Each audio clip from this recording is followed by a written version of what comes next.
Mura lang to. Siguro mga nasa 70 to 150 pesos lang yung ganitong epes. Yo mga tol, brad and sis. Tol, laki nga po pala. Ganda ng epes ko, no? Yes! 3 skill yun merch yan, mga tol. So yun na nga no, mga tol, brad and sis. Ang pag-uusapan natin dito sa video na to is kung totoo nga ba na naubos na yung mga itinitindang mumurahin at depektibong frad shirt doon sa may Taytay Tiangge. Yan ang pag-uusapan natin ngayon. Ang nangyari kasi ngayon, mga tol, update lang. Pag dumadaan ako doon, pag nagdi-deliver ako, wala na yung pwesto, no? Wala na yung pinaka nagtitinda doon ng mga sari-sari, pantalon, damit, saka yun nga mga frad shirt. Wala na sila doon. Nalipat na sila doon sa papasok mismo ng Taytay Tiangge. Kung alam nyo yun, kung kayo ay taga Taytay, alam nyo na ibig ko sabihin. Silang lahat, nandun na sila sa may bakanting lote sa left side. Pagpapasok ka ng Manila is galing ka sa may bagong palengke. Nandun na sila sa may left side. Pag dumadaan ako doon, mga tol, brad and sis, tinitingnan ko yung mga tinitinda nila at napansin ko talaga, mga tol, brad and sis, kada dumadaan ako doon na wala na silang itinitinda, wala nang nakasabit doon sa mga paninda nila na frad shirt.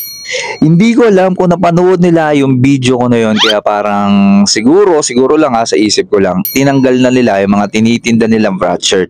Yun kasi ang maganda kapag meron kang isang video na nag-viral, kasi sa dami na nagtitinda noon, siguro kahit isa doon, no, may nakapanood ng video na yun at naisip niya na parang mali naman itong ginagawa natin. Hindi naman tayo mga lehitimong miyembro ng Tao Gama Pay, bakit tayo nagbebenta? Pero alam ko naman sa sarili ko, alam ko naman na kahit isa sa kanila, alam nilang hindi sila pwedeng magtinda doon. Kaya nga na sinasabi ko, negosyo nila yun, doon sila kumikita. So, tutuloy lang nila, no? Sigurado ako may magko-comment dyan na ang kausapin nyo is yung mga nagtitinda para hindi lumalaganap yung pagtitinda ng mga ganong klaseng frad shirt, no? Totoo naman yon, no? Kaso, kakausapin namin pero itatago lang nila saglit yon. Pag alis namin, ibabalik nila yon. Alam na alam ko yan, no? Alam na alam ko yung mga ganyang style. Ang tanging magagawa lang kagaya ko bilang isang content creator is yung magbigay ng awareness sa mga kapatid kong triskilyon na huwag kayong bumili sa mga tabi-tabi ng mga epes na mumurahin kasi nga napakadaming depektibo, no? Napakaraming pagkakamali, no? Oo, nandun na tayo, mura siya. Pero mga tol, brad and sis, ikaw, alam mo sa sarili mong lihitimo ka tapos magsusuot ka ng ganong klaseng epes. Mapagkakamalan ka pang kolorum niyan, tol. Kaya mag-isip kang mabuti. Mga ganitong epes, ang isuot mo. Oo, pricey siya, mahal talaga siya, sa totoo lang. Pero pag-ipunan mo, tol, no? Kaysa magbumili ka ng mga ganong mumurahing epes, no? Kasi magkakaroon ka nga ng mumurahing epes, hindi mo naman may susuot sa labas kasi nga may mga pagkakamali, di ba? Kaya pag-isipan mong mabuti, tol. Oo, pera mo yan. Yes, pera mo yan. Wala naman ako magagawa kahit anong bilhin mo dyan. Kaya nga sinasabi ko sa iyo, payo lang, pag-isipan mo mabuti yung paggagastusan mo ng pera mo, no? Ganito yung mga bilhin mo. Ikot tayo, pakita natin to napakagandang epes na suot ko galing sa 3 skill yun merch. Wow! Ganda, no? Ito yung epes na sinasabi ko sa inyo, kukunin ko lang. Yan, mga tol. Ilang beses ko na rin na-featured to sa mga videos ko, yan, no? Eh, nakita nyo yung kamay niya, parang nag-ano, yung, ang tawag dyan, bunong braso. Diba? Diyan pa lang may mali na eh. No, ikaw ba susuot mo sa labas yan? Diba?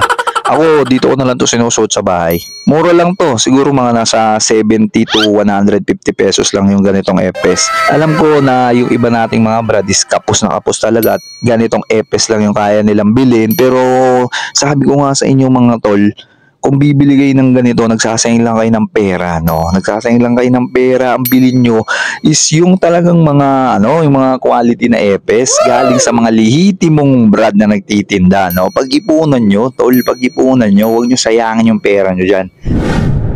At teka lang mga tol, brother and sis, nung pinost ko yung pinaka-thumbnail itong video ko na to, may nakita ako mga comment na meron pa rin daw nagtitinda ng mga ganong brochure dito sa may bagong palengke, lumang palengke.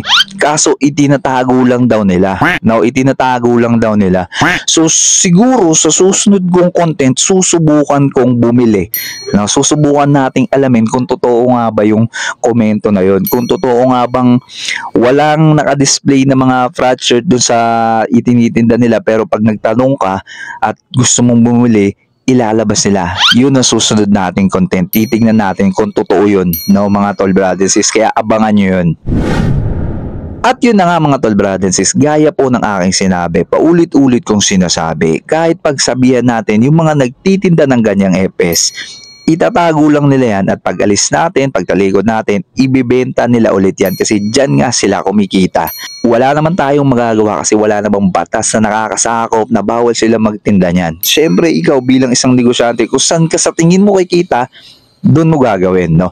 Kaya ako bilang isang content creator, isang Triskelion content creator, ay pinapayuhan kayo mga kapatid kong Triskelion na huwag kayong bumili sa mga ganyan tabi-tabi sa mga bangketa, no? Kasi sabi ko nga sa inyo, nagsasayang lang kayo ng pera dyan, no? Hanggat may tumatangkilik sa mga nagtitinda ng ganyang epes, hindi sila titigil. Kaya pagka walang bumili sa kanila, no? Isipin nyo mga tol, pag walang bumili sa mga itinitinda nilang epes, iisipin nila na lugi sila, hindi na sila kukuha nun, hindi na sila magtitinda nun, di ba? Ganun lang kasimple yun, no? Tayo rin ang kikilos para matigil yung mga ginagawa nila, no, mga tol brothers sis. Payo lang to payo lang to sinasabi ko sa inyo. Gaya ng sinabi ko, pera nyo naman yan, kayo naman na magdadala niyan, kaya wala akong magagawa kung anong gagawin nyo sa pera nyo. So yun mga tol brother and sis, nga po pala hintayin ko kayo ngayong katapusan ng November sa aking live. Kasama natin si Tol Jiban at si Sis Roros Ma'am Vlog. I-follow nyo lang po yung dalawang page na yan, i-follow nyo lang sila at wala na kayo ibang gagawin kundi manood ng live namin. So yun mga tol brother and sis, muli maraming salamat po sa solid na sumusuporta sa akin. Abangan nyo po yung mga susunod pa nating content, mga pampag-advice. Muli maraming salamat po sa inyo. Tol Laki nga po pala.